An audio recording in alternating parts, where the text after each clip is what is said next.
What up, nation? It's your boy Tommy SB back at it again for another edition of the Wise Take NASCAR Wise stream here on YouTube. Man, we got a fun one this weekend again. We got double header. Like I said last week, we had 7 races from last week into this month before the playoffs. Things are going to start getting a little bit more interesting. You've got these drivers that aren't safe yet without wins. Kyle Busch for one. It's some of those mid-range options that these guys are going to have to start taking some swings for the fences. So, you can get a little bit interesting with your teams again this week. It's going to be cool having 2 races back-to-back. You'll have all the data from today's race for tomorrow's race. So, I expect to be a lot of big chalk since it's not going to be your typical place-dependent and dominator potential pricing like we've been getting. So, we'll have some fun there too. But we're at Michigan International Speedway in Brooklyn, Michigan this weekend. 2-mile D-shaped oval. It's pretty much intermediate, 12 degrees in the bank, 12 degrees banking in the corners. It's an interesting track because it's not a super speedway, but it's not a mile and a half. So the only track that really comps with that would be Auto Club Speedway. But even those are very different with tire wear. So, it's kind of in a league of its own. So it's usually a 2 dominator race. We've seen it one last year with Joey Logano leading like 160 laps or something like that, at a total of 200. And then we've seen it where it's been almost 3 a couple of years ago, where we had a third kind of lower priced optioned dominator that kind of snuck in there and, was at 7, 8, 9, 10%. So we'll dive right in. Like I said, probably going to look at a 2 dominator build in most of your tournaments. And then, you could sneak in a 3, if you think you got one guy and you want to build a lot of place differential, you could too. We've seen usually around 10 guys or so will gain 10 spots. It's going to be finding those guys either in the mids, like the 15s to 25s, or the pretty easy plays we're seeing, from the 25th back to, the back of the pack. So we'll dive right in. We got Kevin Harvick this week. He's starting 3rd. Kevin's usually starts up and around the top 10 and usually can finish there. We don't see these huge dominating performances. He won last year. He's won 2 out of the last 3, but leading like 20 or 30 laps. So, it's nothing huge. But a win coupled with some type of dominator point starting 3rd, could definitely pay off for Harvick. We saw him do a huge one back in 18, but, the last 2 that he's been close to winning in both of those, it wasn't a huge dominating performance, but you're going to have to get pieces of them. Some of these lower priced options are going to probably be a little bit easier. Next up, we got Ryan Blaney starting 11th. You do like the place differential upside with Blaney. If he could go out and finish top 5 and lead 15 or 20 laps, he could be one of those dominators.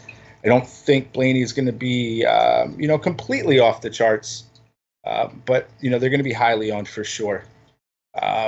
So you got to worry about that. How much of that do you want to play? If you're playing mass entry, are you playing, 30, 35% of them? Or are you paying like 15% of them because he's projected around that 25? So, that's going to help when you're building with an optimizer. Then we've got Martin Truex even cheaper this week at starting 12th. You even love the place differential upside on him. Truex is going to be extremely popular this week in my mind as well. Starting 12th, again, a top 5 finish is going to be decent. Top 5 finish coupled with some dominator points could be what you're going to need from him in 12 too as well. So, probably 15 dominator points or so could be spread between these fastest laps and laps led potentially. Because it's a little bit longer track, so drafting does play a little bit as far as people moving through the track. But clean air, is key at a track like this. The leader is going to be able to lead much easier than the guy in 2nd or 3rd is going to be to get past him. So, like I said, you do like that place differential upside. You got Denny Hamlin starting 2nd. I think he's going to be pretty popular again this week as well. You hope that in the beginning he's able to get around Joey Logano at the start of the race and lead the first 15, 20, 30 laps. So that's what it's going to take for Logano to get there. And you hope at the price tag it's a little bit less than you get even Denny Hamlin. And you're just hoping he's the one that gets out and leads the start of this race. Then we'll jump back up to Christopher Bell starting 29th. It's the typical Christopher Bell situation. We're getting him pretty deep in the field. We got him in the 30s last week, and he was decent for us, finishing inside the top 20, I believe. 35th, 28th. Didn't crush you. I got 34. But you were looking for these dominating performances we saw back in, early July.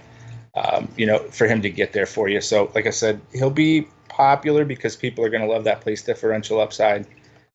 But again, he's going to be one of those guys that you have to take a stand on. It's like you're going to play a lot of Christopher Bell because you think this is one of those 50, 60 point, outings, or you're going to potentially, I wouldn't want to say fade, but play very little of him and really, really focus on your 2 or even 3 dominator builds and, just kind of skip over that place differential, kind of basic. Top 15 is probably decent for him if he stays out of trouble. But, you're hoping closer to the top 10, with that kind of, price tag at just over 10K. Again, Joey Logano starting on the pole. Like I said, you want him just to lead the beginning of this race. Like I said, comparing him to Denny Hamlin, I don't think you could play the 2 of them together, but I don't think I would do too much of that just because, I think one of the 2 of them is going to be the one that dominates. So then you've got his teammate, Brad Kozlowski, starting 5th. Kozlowski went out last week and just absolutely crushed. And I think he was at like 7% ownership last week, which was huge. Got you the 122 fantasy points. If you had Kozlowski, you could have had everything else, mediocrely okay. You could have played really safe on your other 4 or 5 drivers and just absolutely crushed last week.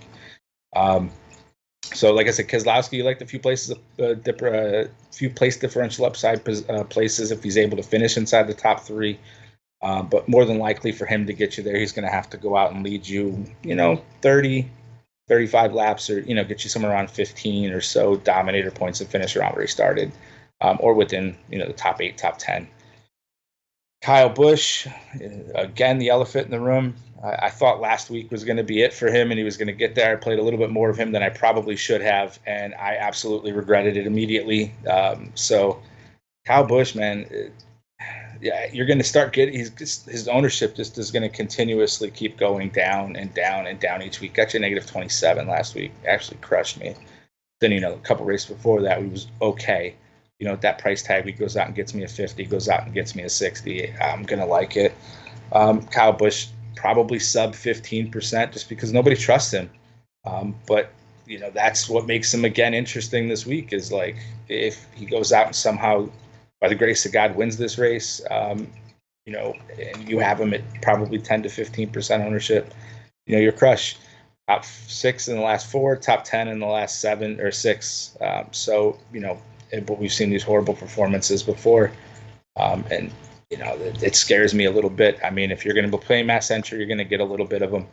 But it's going to be your choice. Again, he's one of those guys you're either going to, fade at 15% ownership projected, or you're going to go over and play 25 or 30% because you think this is his breakout race. So, get a little bit of Kyle Busch, but I'm not going crazy this week, man. He's got to do something. He's got to show me that he's, back in the car. Probably more interesting on Sunday just because his biggest thing is he doesn't have any practice. Well, okay, today's your practice race. At least finish the race so you have the 150-something laps under your belt so that you're ready for tomorrow. And don't tear up the car and just figure out what you can do for tomorrow, I think is his best shot. So Kyle Busch a little bit more interesting tomorrow. Then we roll into Chase Elliott at 9,100 starting 8th. Chase Elliott, another one of these guys that's going to have to be in your dominator group, starting inside the top 10, $9,100. Top 3 finish probably gets you there at that price tag, getting you the 5-6 spots. Any handful of dominator points and a finish like that is going to be gravy. So Chase Elliott a little bit up and down this season as well. You're like, again, it's how much do you trust him? Chase Elliott's ownership probably a little bit more than Kyle Busch just because of the price tag difference, but isn't completely safe. And I think the Hendricks team. They looked really strong when we started coming back from the pandemic, but everything's kind of leveled back out, and it's pretty much a level playing field. So you got that. Then we get Eric Jones in that kind of spot again. We're starting 23rd. Eric Jones, it's kind of like to me, he's kind of like Christopher Bell, but I get to save a ton of money, and I'm only losing a few spots, and I think Eric Jones is in a good position. He's already with him this year. Christopher Bell looks like he's going to be replacing him. So, is he going to start trying to punch his ticket? into the playoffs to make sure that he gets there and gets onto a good team for next year. So how motivated is he? Erik Jones, again, probably going to be popular, probably 25-30% ownership in tournaments just because it's pretty safe place differential upside, a top 10 finish. He crushes for you. So that's what you're looking for from Erik Jones. And it's doable. But again, there's been finishes where it's not been that good. Here he's decent, but 24 points isn't going to get you there like he got you last year. You're going to need, from Erik Jones, probably a 45 to a 50 to be extremely happy with him. And, anything past that's what's going to be where you're going to push off in tournaments. Even with him at like 25%, again, you're going to go super heavy or, he's one of those guys you could take a stand on as well. $200 price savings on Jimmy Johnson. You're losing 6 spots. Again, with the Hendricks team, they're not as dominant as they were looking when they got back from the pandemic. So he's a pivot off of Erik Jones. And you play them together, sure, if you've got that kind of money. But I think limiting yourself here and, playing yourself, you're some guys in the $700 to $6,500 range that are some pretty cheap organic place differential plays will be where you can go. But like I said, you can get a little bit interested in these tournaments. You need Jimmy Johnson to finish in the top 10, top 7, get you 10 spots, and Erik Jones finish, like I said, somewhere close to the top 10 as well at that price tag. Eric Almirola, $200 price saving starting 4th. Almirola's been really good recently. So as far as you go with the Almirola train, it's you hope he goes out and leads, 20, 30 laps, somewhere between, 10 or so dominator points and just finish about where he started. Or, with Almirola, the way we've seen it go, it's more like he's going to go out and lead you 40 or 50 laps and then finish inside like the top 10. Is what you're going to need out of him. I think he'll probably be somewhere in that 20% or so ownership range for tomorrow. So, again, it's Almirola. You're going to need one of these 50s or so that we've seen, leading 40 laps, 35 fastest laps, or other way around. My apologies. But, we had the 128 laps and finished 8th. That's what you're going to hope for out of Eric Almirola, which is, again, doable. Like I said, probably somewhere around 20% ownership. MDB starting 15th, probably somewhere in that same ownership, starting 15th. With MDB, you're hoping for a top 10 or so finish at $8,300, or sneaky enough, try to go out and lead you some laps somehow on strategy. Normally the race here is 200 laps. We only have, I think, 156, so it's 44 laps shorter, which means we're losing 33 dominator points as far as that goes. So how much is that going to play into it being a 1, 2, or 3 dominator race? But, you're going to get yourself some MDB if you think he can finish inside of the top 10. And anything past that is going to be the gravy that's going to make him, somewhere around that probably 15% ownership range. And you get you some of that, you're just hoping for the place differential. Alex Bowman, I don't think will be as popular.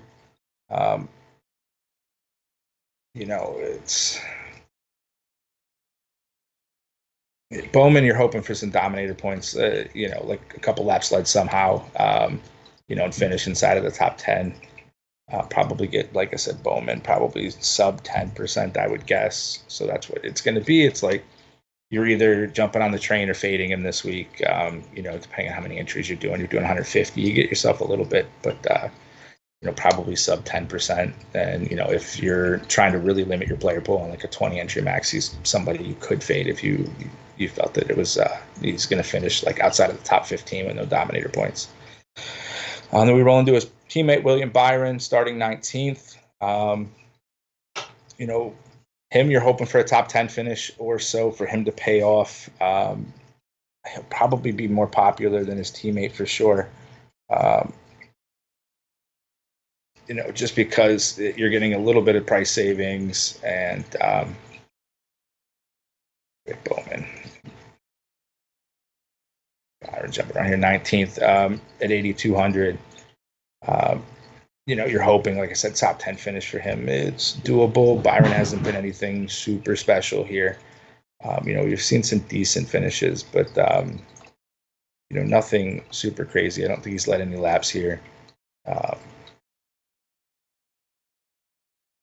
Byron, we got an 8th last, something like that. These 18th or 13th is not going to pay off. Starting 19th. So, again, you're taking a stand on him if you think he's going to be able to do the finish in the top 10. Kurt Busch, starting 10th. With Kurt, you're hoping his track history that here plays out. Kurt's got some laps led here. We get a 46 like we did back in the spring race in 2018. That's what we're going to need to get you there. We've also seen his finishes. He's got a better average than his brother, even Kyle Busch, 23rd last year, but then, almost 6 straight top 12 finishes. So, starting 10th, you're hoping for one of these 3 in a row, these 3 6s or 2s, probably to pay off from 10th place. His ownership will be okay, probably 15, 20%, something like that. So are you taking a stand on Kurt Busch and playing a lot of them, or are you going to, go lower depending on how many entries you're doing? He's somebody, if you're doing like a 3 entry, if he makes more than 1, you're really taking a big stand on him. And, you would hope for, like I said, that top 3, top 5 finish and maybe some dominator points. Kenseth starting 20th. I mean, you're getting him. To me, Kenseth and Kyle Busch are kind of in the same boat. It's like they both want practice. They both are really struggling to get going. You're getting Kenseth at a pretty substantial price to savings from Kyle, even at $9,500. You're getting him $1,700 cheaper. But, Kenseth, you're hoping for a top 10 to pay off at $7,800. And again, he's probably going to be more interesting tomorrow on Sunday because again, he wants practice. Well, here's your practice race. Just finish the race, get all the laps in, and try to finish decent, and then start, where you start tomorrow. If you get inside the top 12, you finish his 12th, he starts in the pole, that would be interesting. Or if he wrecks out early, he's going to be deep in the field. And again, how much is the little bit of the race or the whole race that he got in going to affect where he finishes? We went over Bowman already. Austin Dillon starting 18th. With Austin, it's $7,500 starting 18th. You're hoping for a finish inside the top 10. Dillon's been hit or miss. 45 here and then a 75 and 51s. These are what we're looking for, even at $7,500. To pay off. The 30 or 20 is not going to get us there, but it's not going to kill you. So, Austin is another guy. It's, again, you're taking a stand in this price range at $7,500. It makes him, fairly interesting. And like I said, I think you're going to get him at sub 10% ownership. So that makes it even more interesting. It's, kind of your Ricky Stenhouse situation. We got Clint Boyer starting 9th. Also going to be one of those guys that is not going to be extremely popular, but has the ability to be one of those difference makers. Starting 9th at $7,400, he finishes top 5 or so. He's not killing you. He somehow gets out on some strategy and leads a few laps of the race. He's and finishes somewhere inside the top 10. He gets you there. So it's, how much of a stand are you going to take on him? You're going to need some of these low-owned guys, I think, to really push through in tournaments because one of these guys is going to hit. It's just, who is it? Then you got Tyler Reddick starting 14th.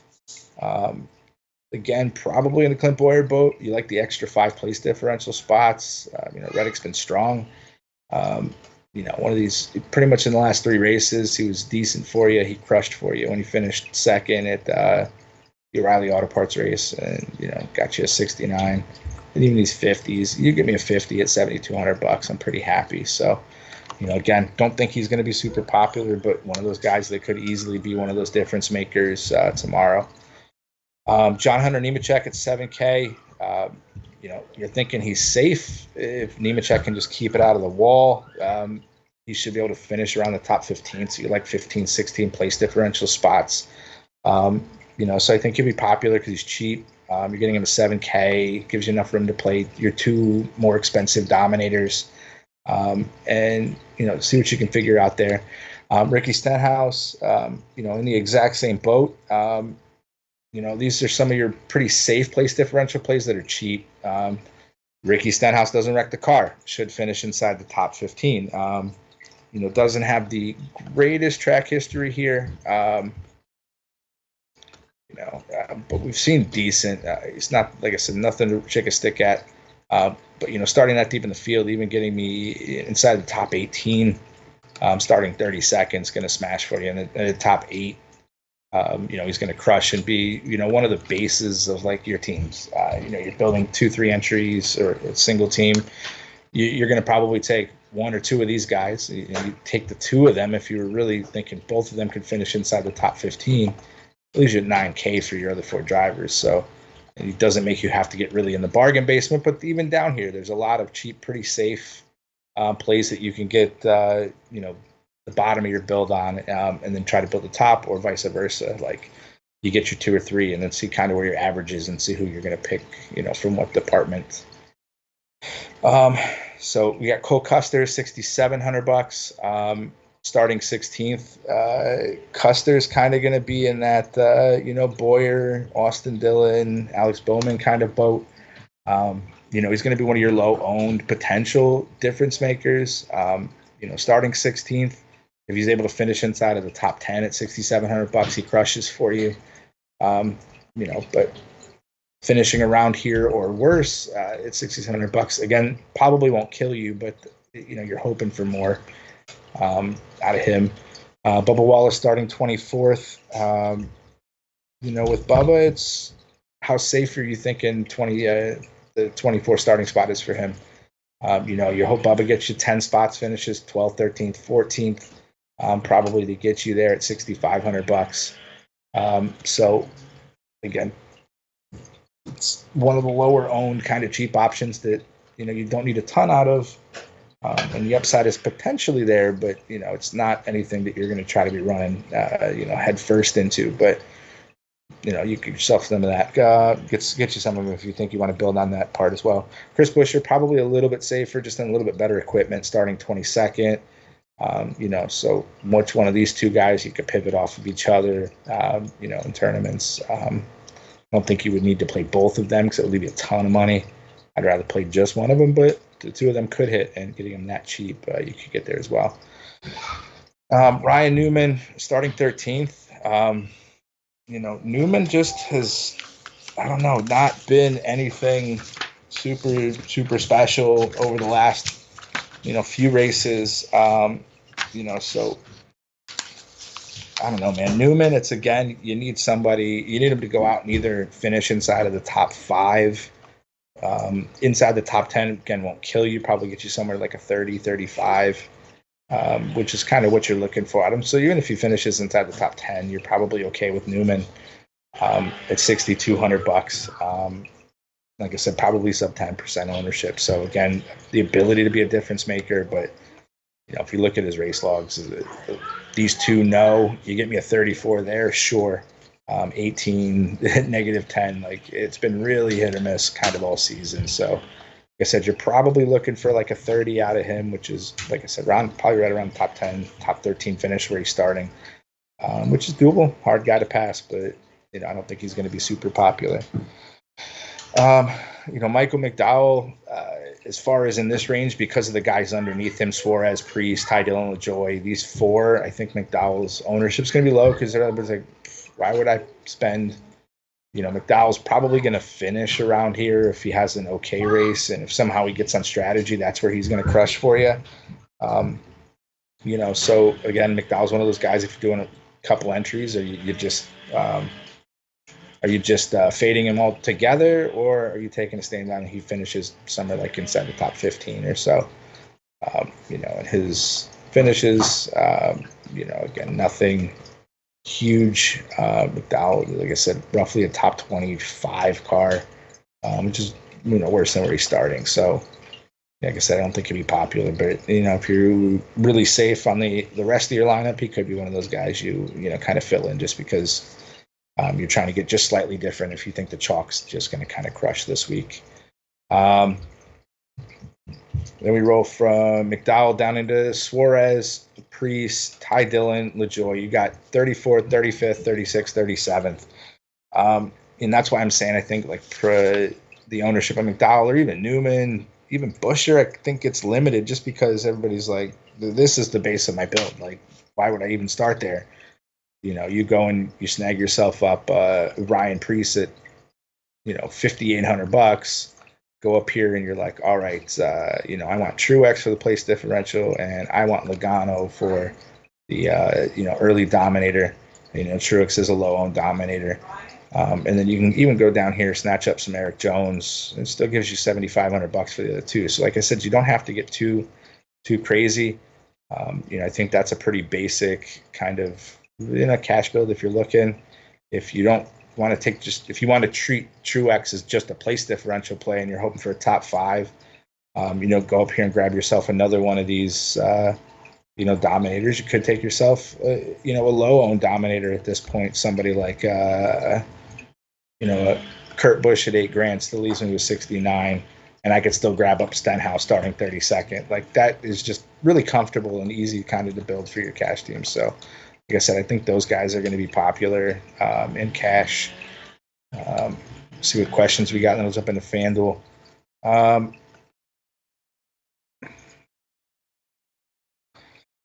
Chris Davis asked, Kenseth or Johnson better in I'm guessing GPP. Johnson's probably safer. I'd probably play Kenseth more on Sunday, depending on where he's starting, compared to that. But Johnson, I think, is definitely safer out of the two of them. So, if the rest of your lineup's super safe, you can go with Kenseth if you're hoping for a top 10, or Jimmy Johnson, again, hoping for somewhere inside the top 10. Eric Jones will be driving for Amazon next year. Oh, that's cool. I didn't even know about that, if that's actually, or if that's just the stat. Would you only play one out of Logano or Hamlin? Yeah, correct. That's what I'm saying, Wes. If you're playing cash, playing the two of them together, I don't think would be the way to go on cash games. Tournaments would probably be different. So if you're trying to get a little different in tournaments, like I said, you're hoping one of them leads early and the other one leads late. Probably 50, 60 out of both of them at that price tag. So you got Chris Pratt's asking Ty Dillon or Preece on FanDuel GPP. So you're saying give me some prices here real quick.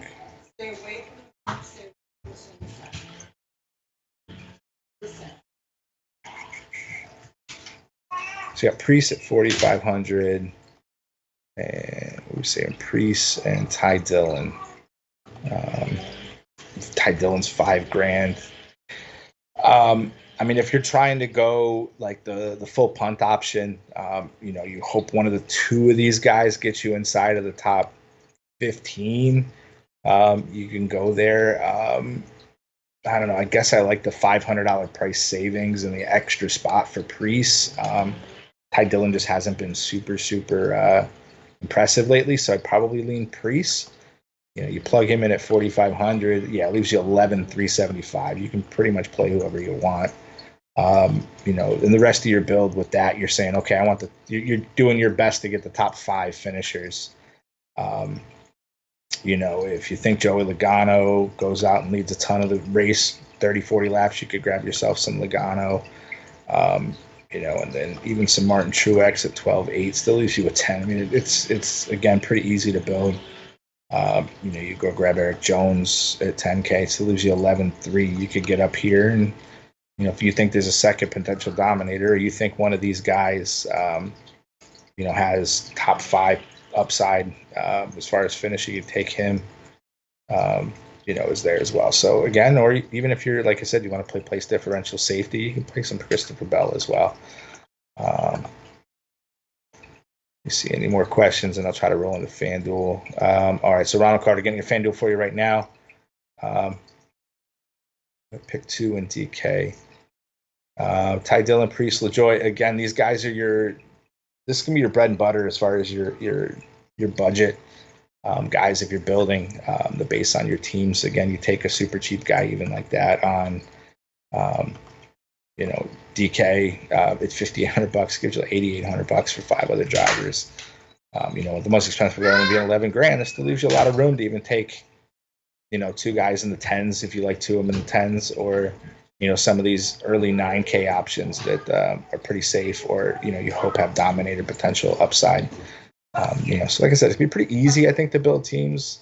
Probably a little bit, like I said, a lot of chalk, a lot of guys, 25 to 35% ownership this week. And it's, again, how much of that is going to hurt you and how much of that's going to be what takes you, going in. So if I had to pick out a Ty Dillon, Priest, and LaJoy, probably Dillon and Priest are the safer of the two. LaJoy is just a little bit more interesting because of ownership, but still his ownership's going to be decent, 20% on him, but I think the other two probably closer to the 35% mark on those two guys. So it's safer. Again, depends on how the rest of your team looks for that as well. So if you roll into FanDuel, we'll start up at the top with Harvick. Again, Harvick, you're hoping wins the race or finishes around here. He'd be one of your guys like, okay, you don't really need to dominate for me, but I need you to finish inside of the top 5 to crush for me. Denny Hamlin's probably around the same boat. Again, any dominator points for him, they're not being too much. You're talking 15 and a half or so dominator points here. Is that enough? He goes out and leads 50, 60 laps. He could be crushing for you. I don't think his ownership would be off the charts. Truex, again, you like the place differential, hoping for top 5 finish for him to pay off for you. He'll be fairly popular. Again, since you got some of these cheap guys that you can really take a stab at and just hope that they get you, 15 spots and finish inside the top 15. That's the only thing that matters. You could still play anybody you want up here. Blaney, again, same thing as Truex. You're just hoping for top 5 finish. Kyle Busch, same thing. Top 3, top 5 finish. Probably not as safe as these other guys, again, just because performance hasn't been good. Joey Logano, does he get you the dominator points you need in a solid finish? Or, even if Joey Logano finishes top 3, he gets you there probably at 11-4. Chase Elliott, same thing, top 5 finish, which you're hoping for out of him. Amarola, again, any dominator points or top 5 finish, you're hoping he's one of your guys that you sneak in for, finishing inside the top 5. Kurt Busch, same thing, top 5-ish. At 10-3, Eric Jones, you're looking at the place differential safety. Jones gets you a top 10 finish, gets you 13 spots at 10K. He probably crushes for you. Christopher Bell, same thing, $500 cheaper. You're getting some extra spots. Christopher Bell goes on, gets 10th. He crushes for you at 9,500. MDB, inside the top 10, he does good for you. Inside the top 5, he probably crushes. Bowman, again, finish where he starts, or top 5 finish at his price tag. Boyer, same thing. You're hoping for top 5 finish from him at 9K. Probably lower ownership just because, like I said, it's an uphill road for him to get there. Jimmy Johnson, if he gets you 10 spots, he probably gets you there. So 7th, you're trying to get, like I said, all your guys inside the top 10, top 5 preferably. Same thing with William Byron. You're going to get him at a little bit lower ownership. You'll get Jimmy probably at lower ownership, but, one of these kind of safe place differential guys if you think they can finish inside the top 10. Tyler Reddick, inside the top 10, probably gets you there at 8,000. Any dominator points would be nice. Austin Dillon, 18th. Again, you're hoping for probably a top 10 finish for him to get you 8-10 spots to crush for you. Custer, again, same thing. You're hoping for top 10 at $7,600. But I don't think you're going to get crazy with these guys. These are going to be this price range is where if you snag up one of these guys, like, and the safer options like Busch or Stenhouse, Nemechek, I think are going to be more popular. Just because I don't think you have to go that cheap. Like, I think if you think Ricky Stenhouse is going to go out and get you a top 15, you make that your cheapest guy. And then you go back up and, you grab even Christopher Bell or you get Eric Jones at 10K. That still leaves you with 11-2 for you to mess with your other 3. Logano, I think, safe, hopefully with the dominator points. And then what are you going to do with the other 2? You got 11-1. You could go up here and really spend up and take somebody like Truex if you get a top 5. It still leaves you with $9,400, to get down in here. And I think this is where you're going to get your kind of your movers and shakers as far as tournament moving. Like MDB goes out and low ownership gets you top 5, he crushes. Clint Boyer, same thing. Or if you want to even spend down and leave some money on the table, you could go grab yourself Jimmy Johnson, William Byron, leave yourself $1,000 on the table and be comfortable with where that could go. But again, interesting. It's an easy way to play. Like I said, both sides. FanDuel, you're trying to get if not everybody in the top 5. If you're playing one of those punt options, you're hoping for 15, place differential spots, and then you're hoping for, the rest of your lineup with your either 1, 2, or 3 dominator build, depending on place differential, depending you go. That's what you're looking for from the rest of them. Todd Cutsale again, Harvick, Truex, John Hunter, Nemechek, Priest, Ty Dillon, Stenhouse, 8-person DK league, a lot of place differential, still have $2,800. Harvick, Truex, John Hunter, Priest, Ty Dillon, Stenhouse.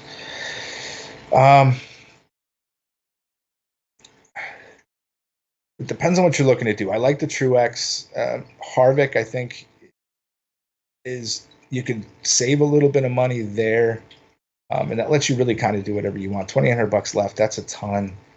If you're going to spend up, I think you're just going to move your either a John Hunter, a Priest, or Dillon, one of those 3 that you're really, really super, super, super safe on, because those guys are going to be chalk. I don't think you need all 3 of them.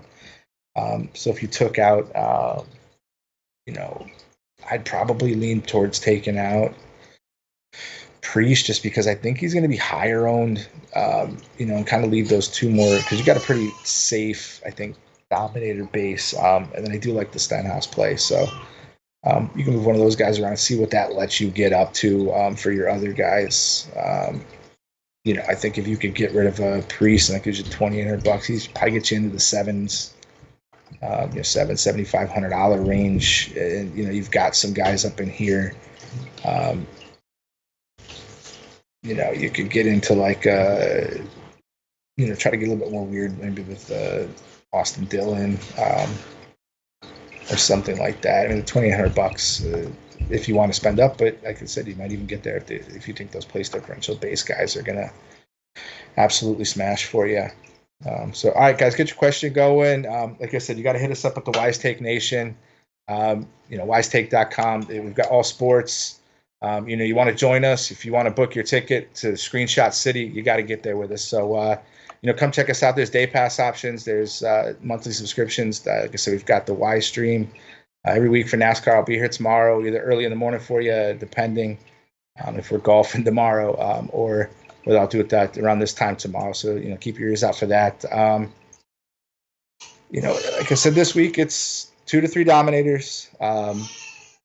Probably if I had to rank it, I'd probably go 2, 3, 1. If you're ranking the 1, 2, or 3 dominator options. Like I said, when I build my teams, it was pretty basic with the 2 and then a couple of 3s in there, sprinkled inside of the 20 teams I did today in the 4-entry max. So, again, how much of the chalk are you playing, and how much are you going under on those chalk options this week is what's going to move you around in tournaments. Because there's some really cheap options that are pretty safe, like I said, with the Ty Dillon, the Priest.